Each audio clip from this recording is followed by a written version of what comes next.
Good morning, everyone. Welcome to the Reaching New Heights seminar series that we've been putting on here. We started this last week with part one, and that was on developing yourself. So if you didn't have a chance to see that, get a hold of us. We'll find a way for you to be able to look at that.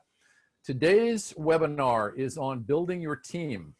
And we have some great experts today that are going to present various aspects of building your team so you can learn a little more about that.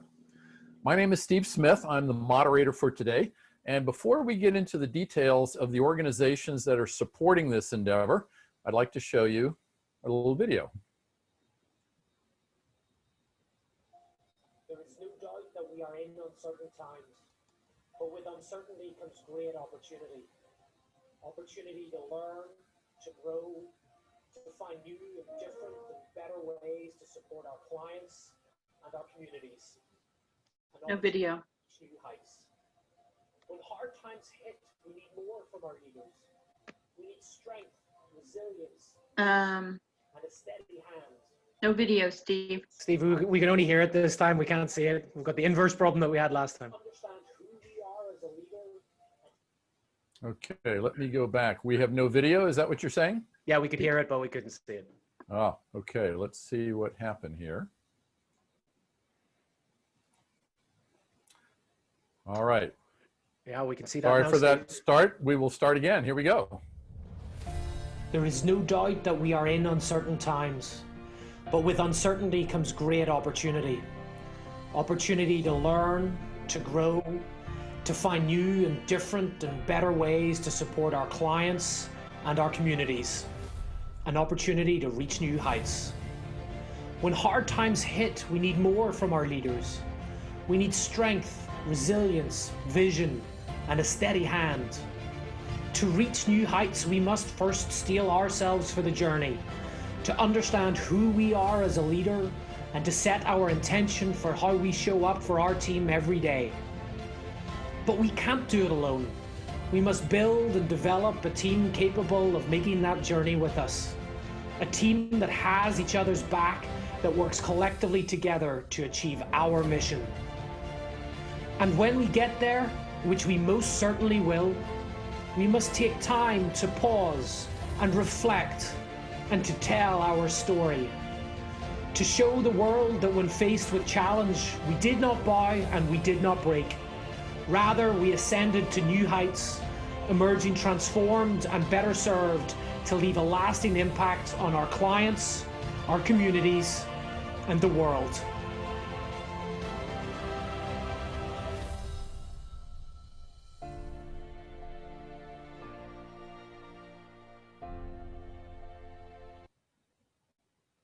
Okay. That video was done by our very own Dave McKeown, or known as Irish Dave, as he likes to be called. Dave, that was great work. Thanks for putting that together. You all are going to learn a little more about Dave. He's one of the presenters today, so he'll be sharing his wisdom on building your team. All right, so let us talk just a moment before we get into the details about the organization here that, actually the two. These two organizations are really devoted to helping the nonprofit community here in Orange County thrive. And the first one is the Executive Coaches of Orange County, or known as ECofOC. They're a 501(c) that was started in 2002. And their mission is to develop nonprofit leaders and managers through individual coaching. Coaching is no charge. We have no paid staff or office. They are all volunteers. We've got 60 diverse coaches currently serving over 225 clients. And we have an ED forum, which is a peer-to-peer coaching solution with groups of 12 executives, and they're facilitated by 2 ECofOC coaches. If you think you might benefit from having a coach work with you, visit our website at ecofoc.org and fill out an application, and somebody will get back to you and help you with that. It's a great organization.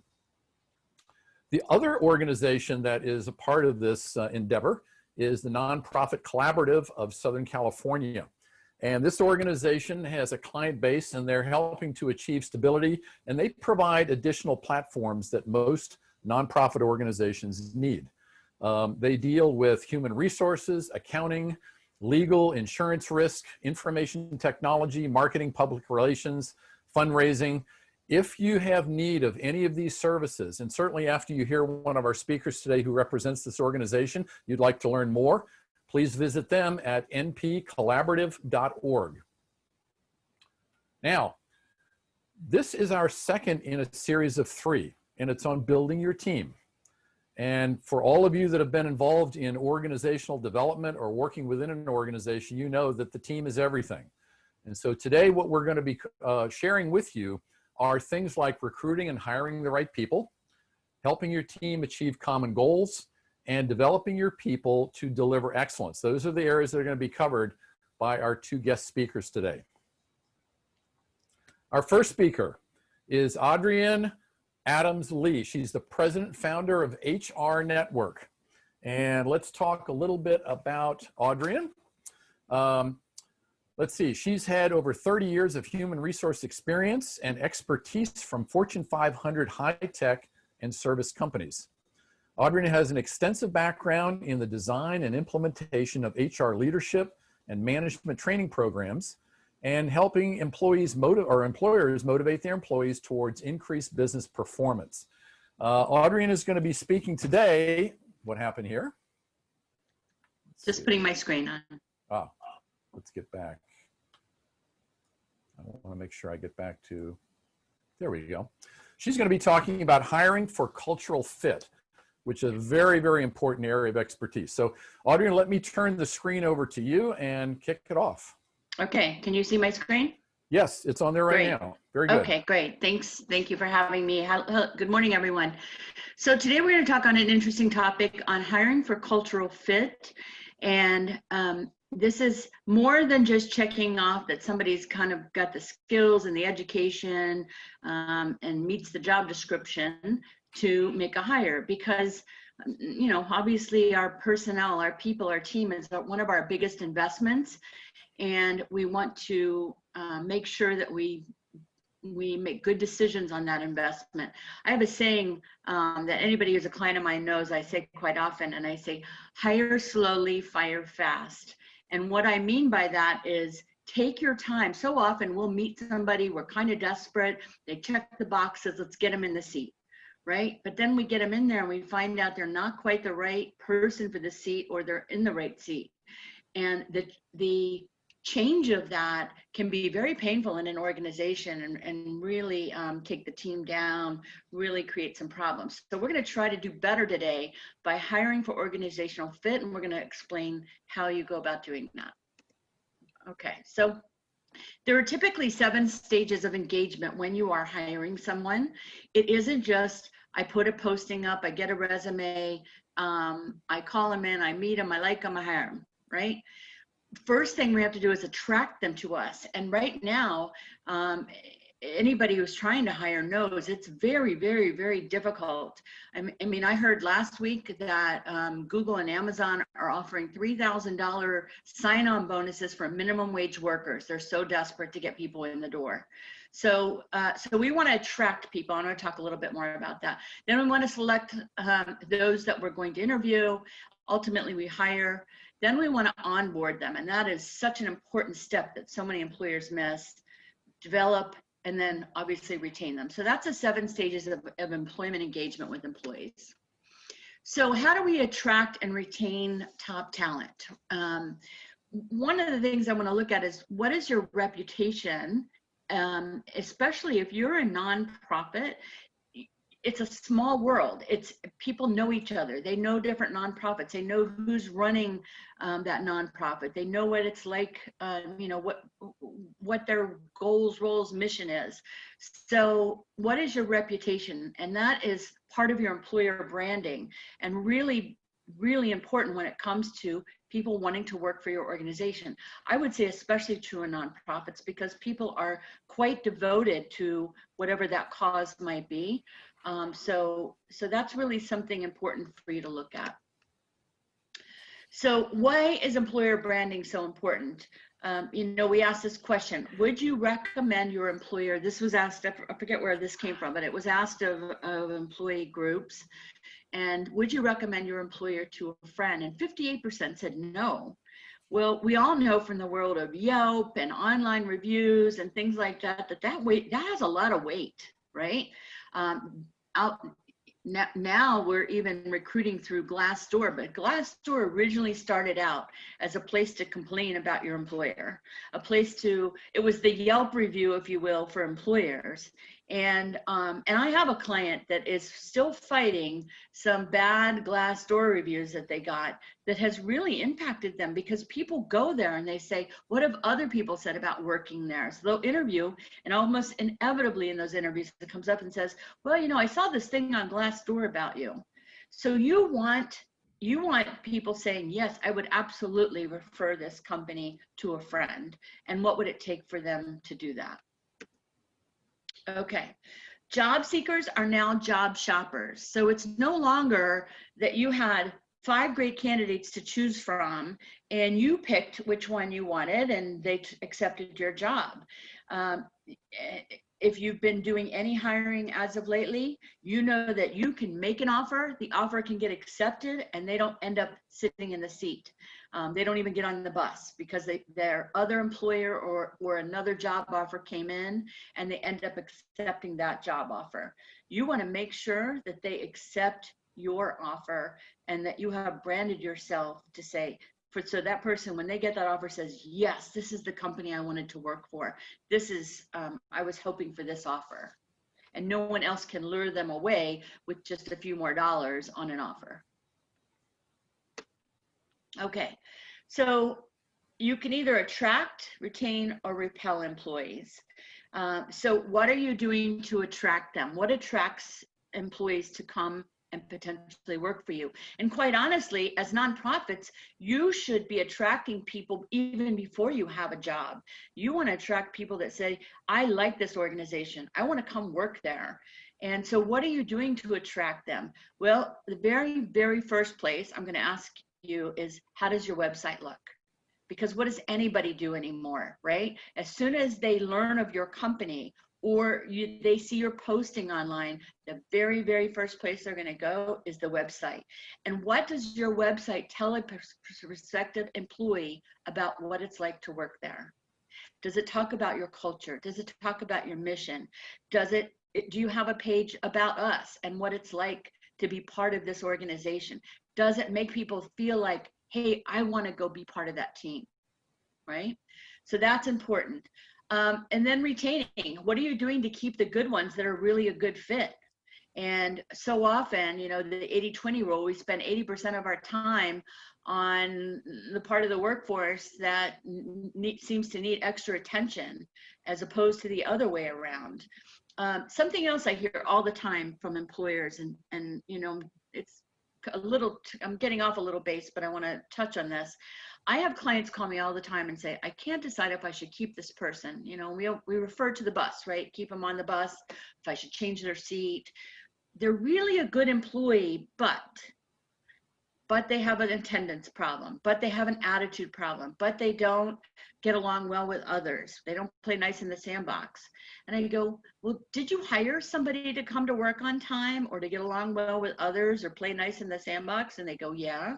I said, so you're willing to pay 100% salary for an 80% employee? And when I say it that way, employers start to think, yeah, why can't I have 100% employee for 100% salary? And you should have that, not only for you and your business, but for the rest of the team, right? And then repel, how can you keep the ones that don't fit from applying in the first place? And that has to do a lot with ensuring that you are telling people who you are, what it is, the kind of person you're looking for.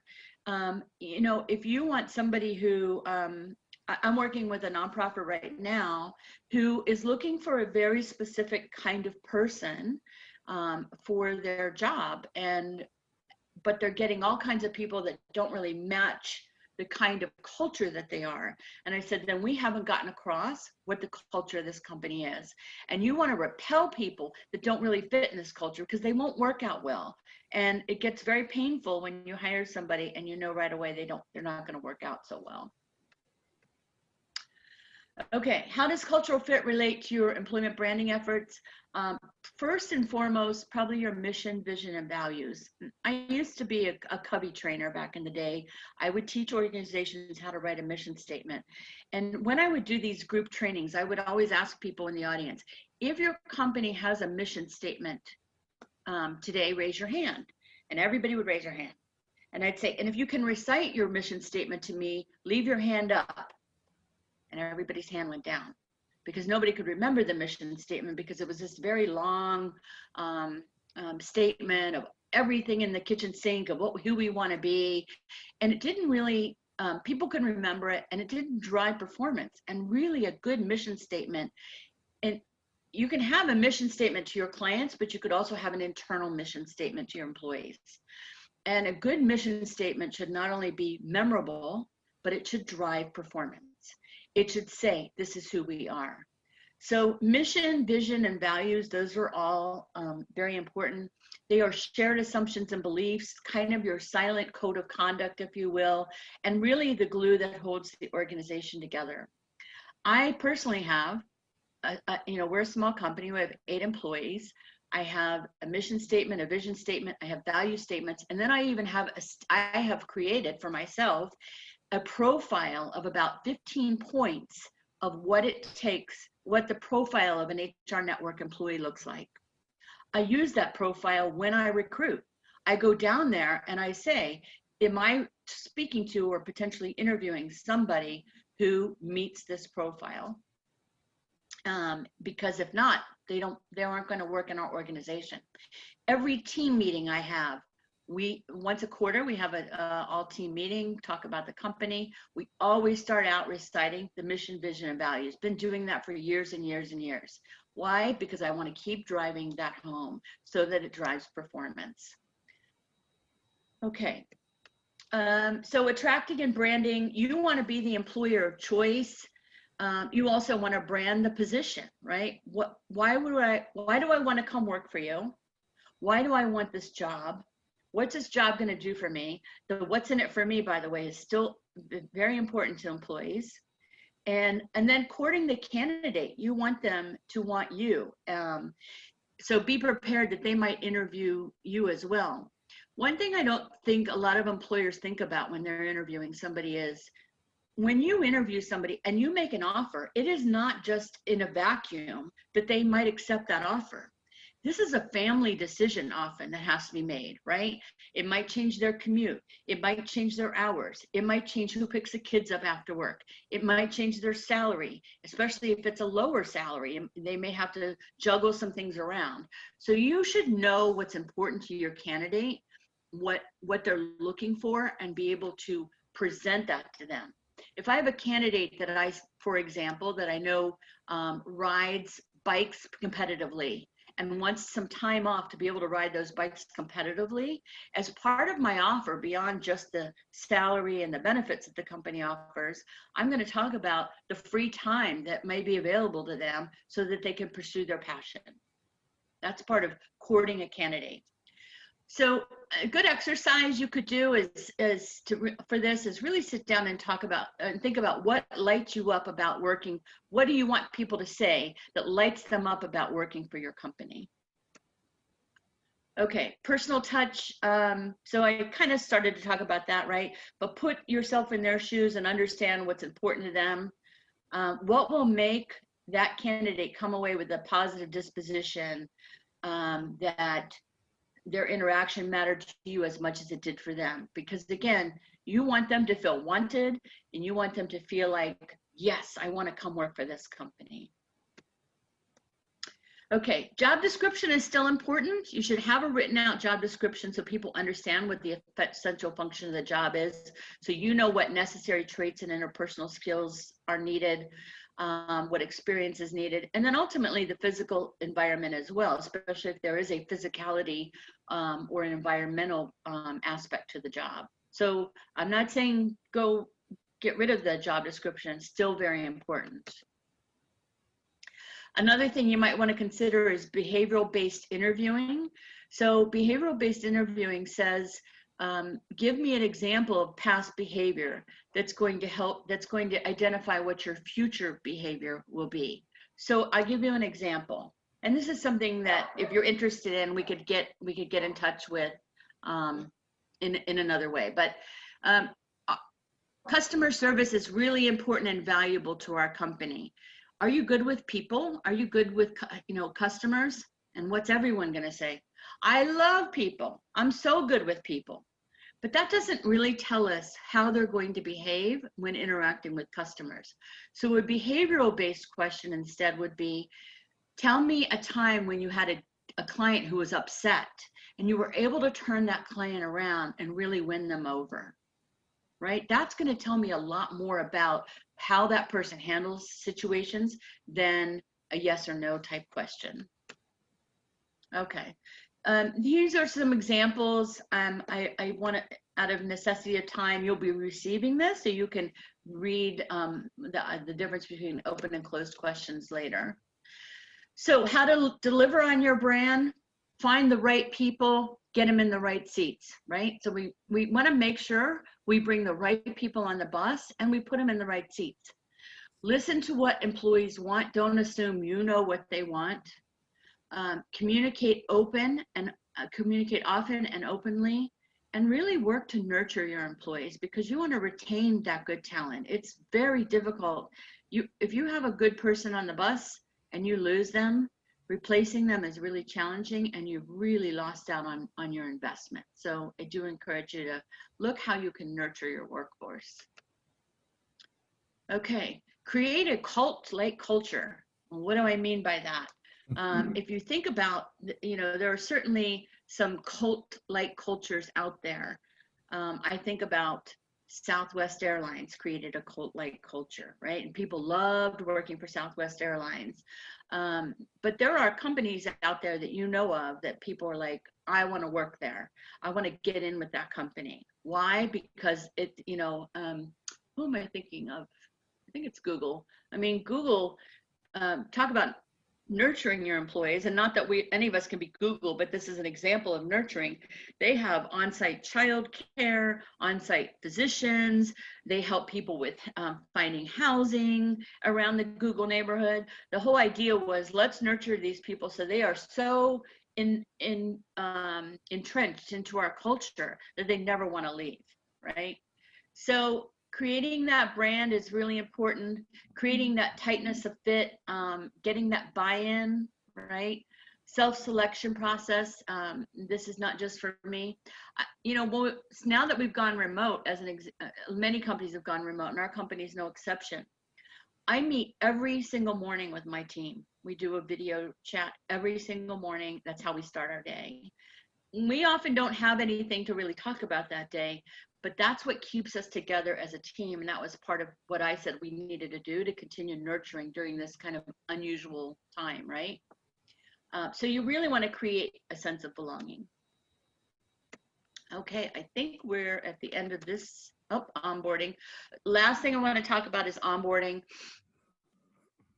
One of the worst things we can do with employees is hire them, we bring them in, we have that big stack of papers for them to sign. We have a handbook, we hand them the handbook, we say, here's your handbook, here's your safety plan, okay, get started. You want employees going home that first day and at the dinner table and they say, hey Dad, how was your first day? You don't want them saying at the dinner table, I'm not sure yet. I'm not sure, jury's still out on that. Maybe when I get a couple more days in, I'll see. You want employees going home at that first day at their dinner table with their family saying, I'm so excited for this opportunity. I made the right decision. I can't wait to get in there and start really contributing to this company. And a big place where that shows up at is how you wow them right on their first day. Really get them excited. Communicate your mission and vision and values. Showcase your culture. Show support from the top. The president of the company needs to come and shake their hand, meet them, send them a video message. You want to really wow them. Take them out to lunch on the first day so that they exit out of that building that very first day saying, I am so happy to be here. I can't wait to contribute. So final thoughts, treat employees like they make a difference, and they will make a difference. And then getting the right people on the bus, so important. So we have a list of resources. This will be sent out to you as well with the links. I pulled up an article on how to develop your mission, vision, and values. A couple of value propositions that these companies I thought were really great for you to look at. Deloitte has an employee value proposition, Dell has one, and then Google, they have an outline of what they do for interns for their first week. And literally they try to bring them in from the infancy, I say, and keep them for life. So hopefully we got some good ideas out of that today. Thanks, Steve. Let's see. All right, let me get back to. All right, listen, thank you, Audrianne. Those were some great tips and insights. And for all of you that just went through that, I hope you took some really good notes, because she's basically given you the entire book to hiring effectively and finding the people that are going to fit into your culture. So Audrianne, thanks so much for that. By the way, before I introduce our next speaker, we're going to have some time for some Q&A at the end. So write down the things that you want a little more detail on, and we'll make sure that both of our presenters today get an opportunity to answer your questions. So let's go to our second presenter. And let's see, how do we make this work here? All right, I'm kind of stuck for some reason.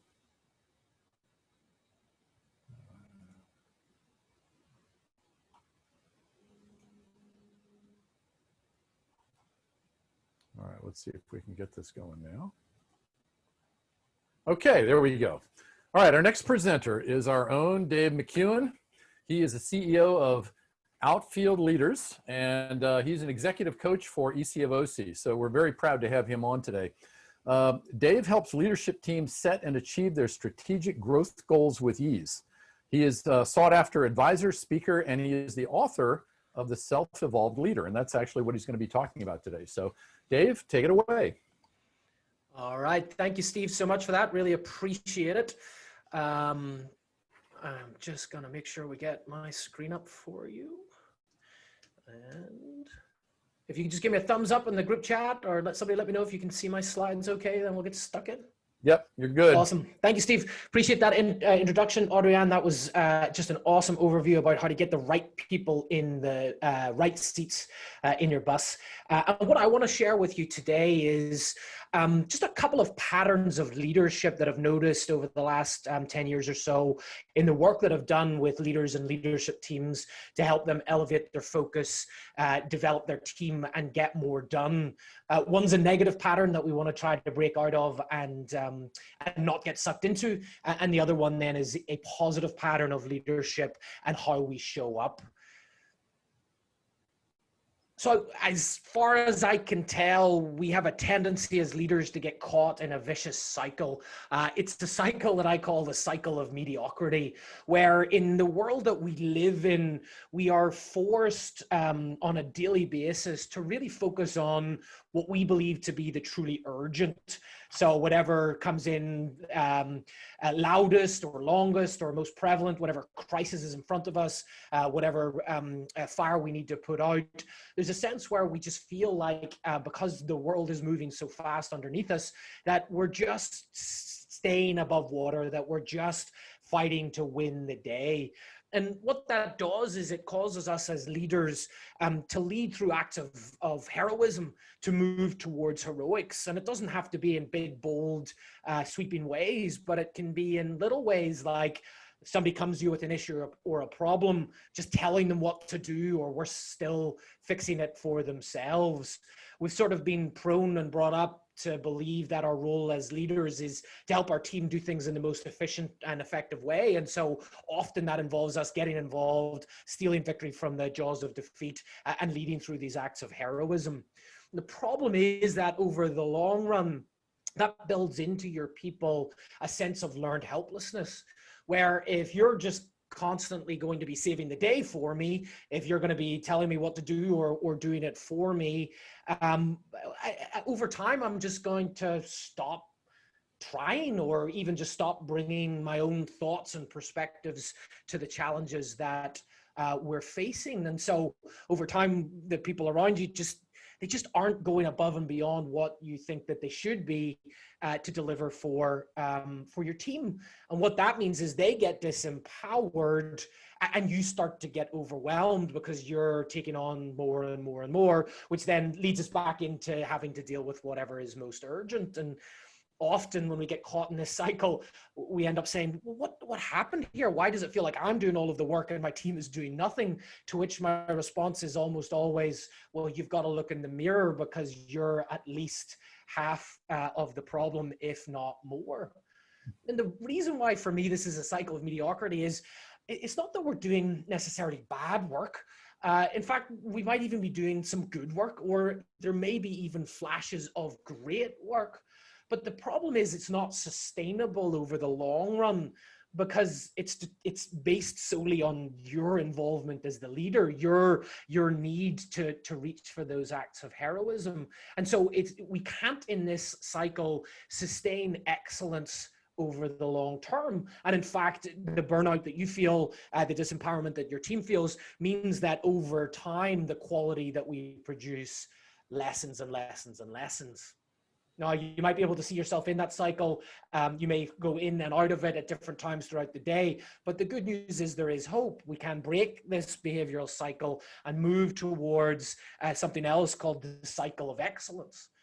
And where this starts is if we can take the time as the leader to really elevate our focus towards the important and not get sucked into the urgent, it gives you the breathing room and the space to be a bit more intentional about how you show up as a leader, and to be a little bit more intentional about what it is that you need from your team. The value that you add to your team and your organization is not on dealing with those day-to-day crises, but it's actually on spending time thinking about the long-term direction of your team and the development of your people. And so we've got to break the cycle of just being pulled into the urgent and get some time to focus on the important. What that allows us to do then is, instead of achieving our goals through your own acts of heroism, you can begin to build some shared accountability in your team, where together they come and set their own goals and hold each other accountable to achieving them, rather than you needing to jump in and save the day on an ongoing basis. What that does is, over the long term, then your people are working on larger and more difficult and bigger and meatier challenges. And so they grow and they develop. They don't have that sense of disempowerment that comes with a cycle of mediocrity. Quite the opposite. They begin to move to this cycle, or to this stage of empowerment, which then actually for you frees up your headspace to think more creatively, to think more innovatively, to focus on things like your mission, your vision, and your values, to think about the long-term direction of your team and the development of your people. And so my challenge to you today is to recognize, when do you fit into that pattern of that cycle of mediocrity, and when do you fit into that pattern of that cycle of excellence? We have a tendency to move between one and the other depending on what's going on at any one time. The more that you can spend time in this cycle, however, the more sustainable your success is, the more sustainable the quality output of the work that you do for the communities that you serve. And so I want to share with you just a couple of quick things to think about how you might move to and stay in this cycle of excellence. The first thing is that, like any behavioral change or shift that we need to go through, we actually need to make a mindset or a perspective shift. We can start to tinker at our behaviors, but if we don't have a fundamental shift in how we view the world, then that behavior won't last for the long term. And so in the book that Steve referenced, The Self-Evolved Leader, I urge you to adopt this new leadership mantra, that my focus is to help those on my team achieve our shared goals, and in doing so to become the best version of themselves.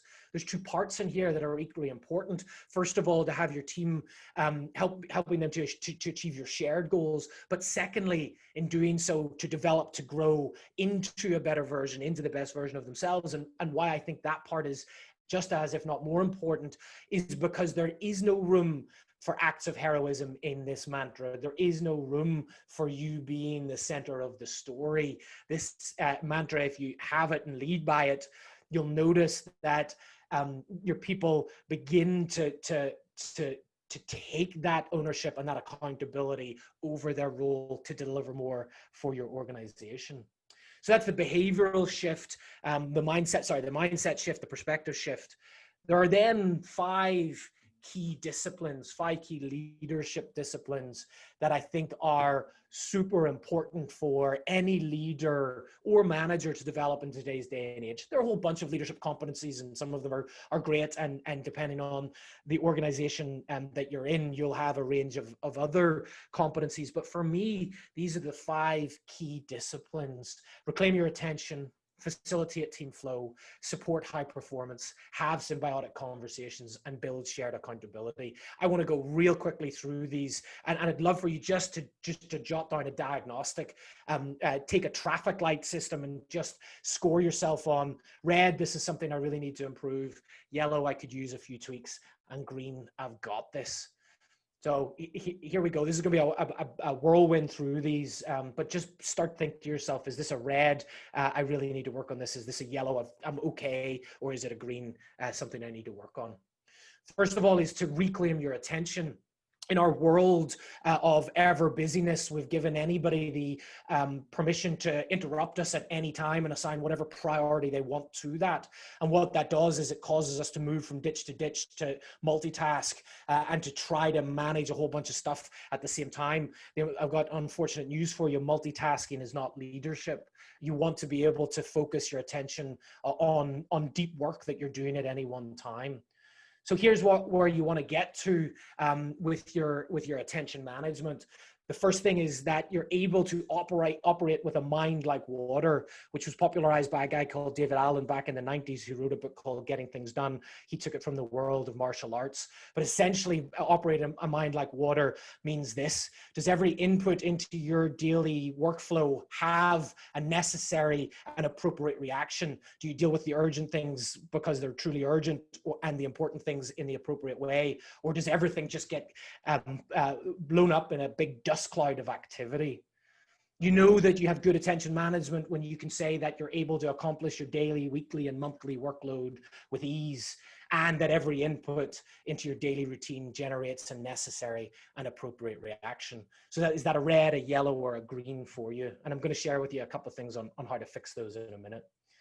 Once you've reclaimed your attention, the next thing to do to move into that cycle of excellence is to begin to facilitate team flow. By that, I mean taking the asks that are coming into your team and assigning a priority to those asks, and then making swift do or delegate decisions. Too many leaders have too many items on their to-do list. You should be able to look down your to-do list and ask yourself for each item: is there somebody on my team who, if I gave them a little bit of support, advice, and guidance, could do this? Then you should delegate it out. When I work with leaders, my goal is to get their to-do list down to about 20% of what it was at, because that's the area that the things that only you can do and where you really add value to your organization. And then super important when you're delegating is that you treat your team as if they will succeed, rather than putting false narratives and unfair potentials for self-fulfilling prophecies on them. Treat your team as if they will succeed, and give them the advice, guidance, and support to get there. So if you can reclaim your attention, wall off your attention to focus on those important things, then whenever work and asks come into your team, you're able to facilitate that around your team. The next thing that you want to be able to do is to support high performance, support your team to high performance. What does that look like? What are the goals? Where do you want to get to? Well, first of all, you want to ensure that you've created a safe environment for your people to ask for guidance, where they feel like they will not be judged on a performance or a personal level by coming to asking you for advice and guidance. But that when they do, you resist the urge to save the day, but instead you push your team to solve their own challenge. And then ultimately you support the decisions that your team makes, rather than trying to steer them in one direction or another direction based on your own subjective viewpoints.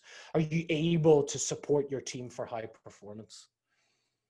Penultimate one then is the ability to have symbiotic conversations. So if you've reclaimed your attention, you're facilitating team flow, you're supporting your team through high performance. At some point, however, you're going to have a difficult or a tough conversation or give a bit of corrective feedback.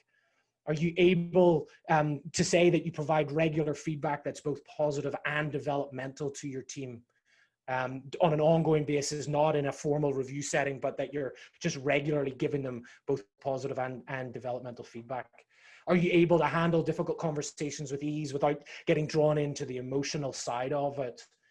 And do you strive to make decisions in the best interest, not just of the team, but of the individuals involved?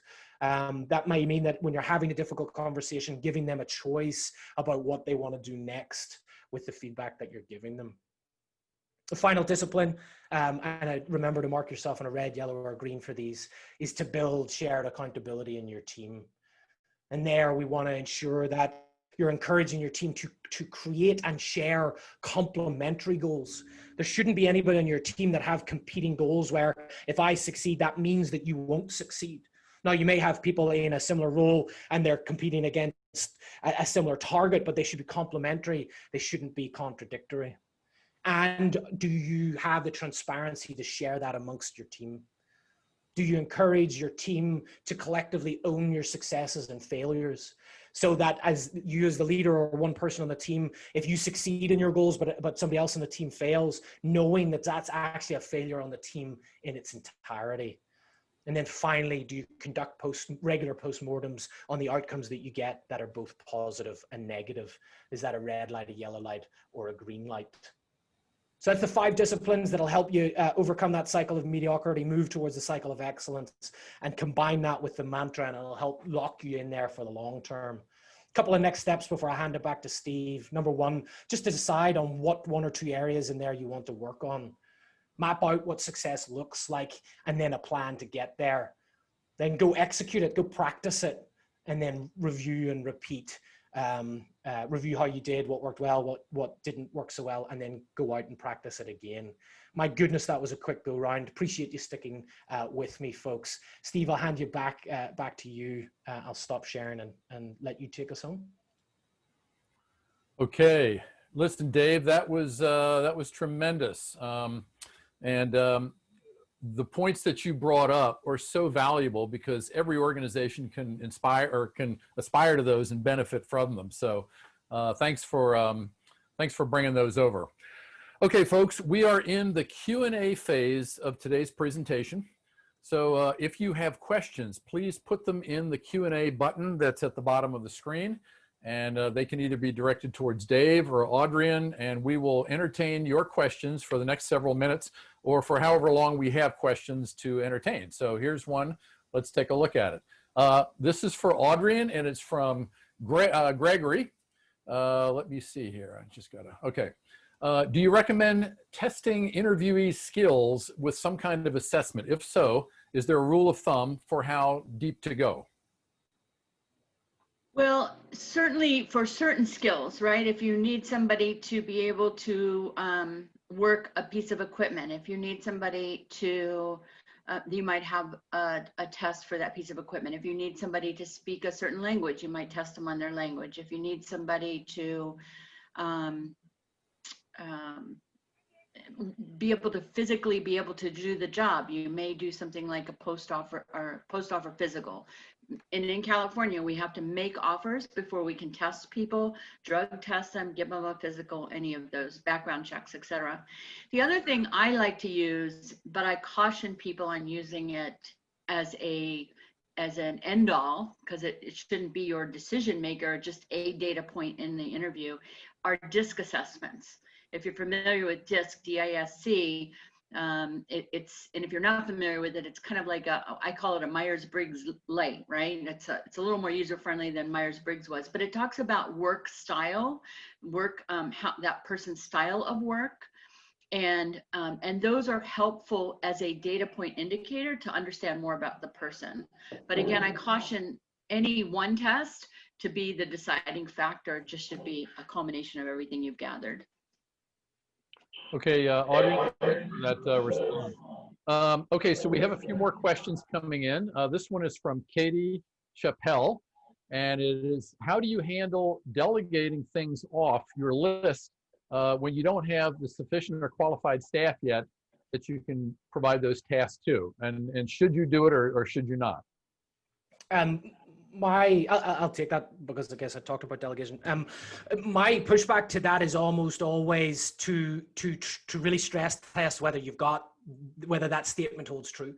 One of the main reasons that we don't delegate is because we say, well, they wouldn't do a good enough job, or they're not ready, or a whole bunch of stuff, which is obvious and reasonable to assume. The problem is that when you work with that perspective, you never get there, you never get out of it. The best thing to do is to just communicate a little bit more up front. Choose somebody that would be good, but with the knowledge that you're going to have to give them a little bit of advice, guidance, and support in doing it, and just be overly communicative. Just talk about, here's the ask, here's the outcome that I want. What help, advice, guidance do you need to get there? And then work with them as they go through that. Help them learn on the job so that the next time they come to do it, they are a little bit better. The thing is, you've got to understand that you have to be patient to allow that to happen. But I wouldn't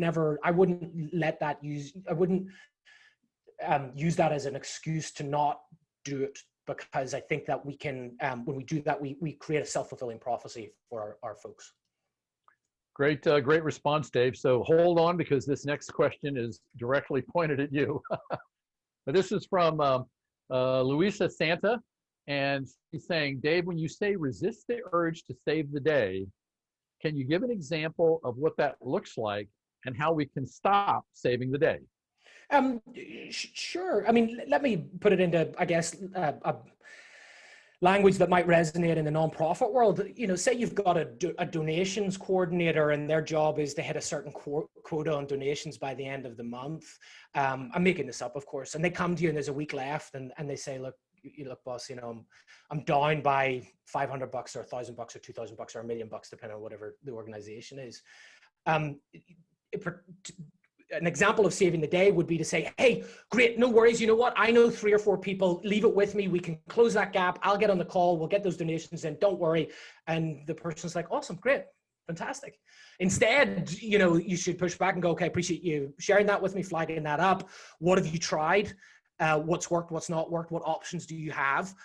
What line of action are you going to take? What support do you need from me? And have them push the challenge, the issue back on them. We have this overarching urge to just jump in and say, I can help with that, because it helps with our ego and it makes us feel useful and it helps us get over the line. The problem is you begin to build that learned helplessness into them. So then the next month comes along and they're down by 1%, 5%, 10%, 50%. They're like, oh great, last month, they got us out of that. So, hey boss, I'm down another $1,000 here. We put those calls in for me. So just things like that. It doesn't have to be big sweeping ways, but every time you take a little bit of that ownership from them, you're not helping them grow and develop. Hey, Dave, that was a great example. I see that happening quite a bit. So thanks for sharing that. We've got more questions rolling in. Audrianne, this one's coming at you. The topics that this is from Cody Eckert. The topics that you've covered seem to mostly apply to paid staff. My organization runs off of work done by hundreds of volunteers. And sometimes the way we manage staff is different than volunteers, since we're relying on their good nature to help us out. Any suggestions for attracting and maintaining good volunteer relationships? I think a lot of what I talked about could also apply to volunteers, right? You want to attract volunteers, you want to keep them volunteering and giving back to your organization. And so what excites them about volunteering for your company? I mean, people have limited time and resources, so why are they going to volunteer to your organization versus another time and organization? So I think that you could apply a lot of the same principles about getting them excited, lighting them up, making them feel valued when they are there. So I think it could apply to both. Okay, very good. This next question is coming from Anjali Villarta, and it is how to work through system improvements and gaining buy-in involving various teams without feeling like a bull in a china shop. Audrianne, any thoughts, or do you want me to go? Go right ahead. If that sounds like a Dave question. Could you just repeat it just so I get the nuance in there, Steve? Sure. How to work through system improvements and gain buy-in involving various teams without feeling like a bull in the china shop. I think what she's alluding to is she's having to work across team lines where she doesn't have any direct authority, and she wants to move things forward with multiple teams involved, but she's uncomfortable getting really really direct and aggressive, bull in a china shop kind of feeling in order to get things done. Early involvement of all parties involved, a clear line of communication and over communication on the decisions that are being made. And then I think the big thing is to not feel the need to hold out for complete consensus. Often, and particularly in a nonprofit world, there is a focus on not being able to move forward with things until everybody's in agreement. And that's just often not practical because we live in a world where humans have different perspectives. And so saying 80% consensus is great. You know what, for the 20% that isn't there, thank you for your involvement in this discussion. Here's where we're going. Would love for you to be involved. Like where are you on a scale of 1 to 10? And if it's above a 5, awesome. You don't need to get everybody to be 10 out of 10 on the initiative that you're doing. 6 and above is enough to get moving. So that was the early involvement, over communication, and just not waiting for consensus. Audrianne, any thoughts from you on that question? Well, again, I go back to the idea of pulling together people based on a common theme, common cause, mission, vision, values. Does this relate to who we are? Why are we here? And getting people to buy into that, right? As part of cooperating and working together. So I really feel like a good mission, vision, and values helps drive some of that. Okay, thank you. Okay, next question. Audrianne, hang right here because based on the way this question is phrased, I know this is coming right at you here. What's your advice for new nonprofits that are trying to brand themselves and get their name out and set themselves apart from others? And her analogy is we're building the plane as we're trying to take off. You cut out a little bit. You're building a plane, but what? Oh, it's a very common phrase for startups. We're flying the plane while we're trying to build it. That's right. So that's the area of development that she's in, and she's trying to figure out, for a startup nonprofit, how to brand themselves and get their name out there so they can be looked at differently from other folks that might be doing similar things. Sure. So again, I would say, what are the differentiating factors? And then how are you getting those out there? So a posting, for example, you're posting for a job and maybe no one's heard of you because you're brand new. So how are you writing that posting in a way that somebody goes, I'm intrigued. I want to find out more about this company, right? That's one way. Any kind of social media presence that you can create is always going to benefit you, and certainly any kind of word of mouth and or spread of social media by other means, right? People loved reviews. People love to hear from other people. So you might encourage other employees or put Facebook postings out there. Go to certain Facebook groups and talk about your company and your organization and how exciting and what it is that you're trying to do. So there's a lot of ways, but you have to really figure out what are those phrases I use? What lights us up? What's different about us than someone else that's going to spark an interest in the reader or the person who sees that information and wants to learn more about us? Thank you, Audrianne. Okay, folks, we are running a little beyond our allotted time. We have one more question, and so please feel free to hang out if you have the time to spend with us. But before we get to that question, we have a very short poll that we're going to put up, and we'd like you to take it. It'll give us some good perspective on what you've most valued during this webinar series today. So if you would just take 30 seconds to read the question and put your answer in, and we'll go right back to the next question.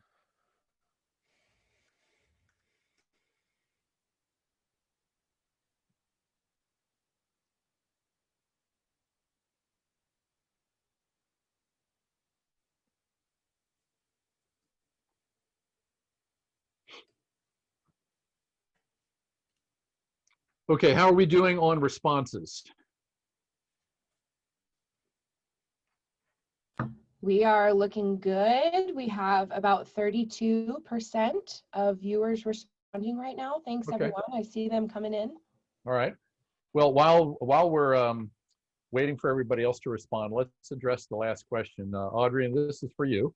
When an employee comes across and says, I feel I am not a good fit here anymore, what do you do?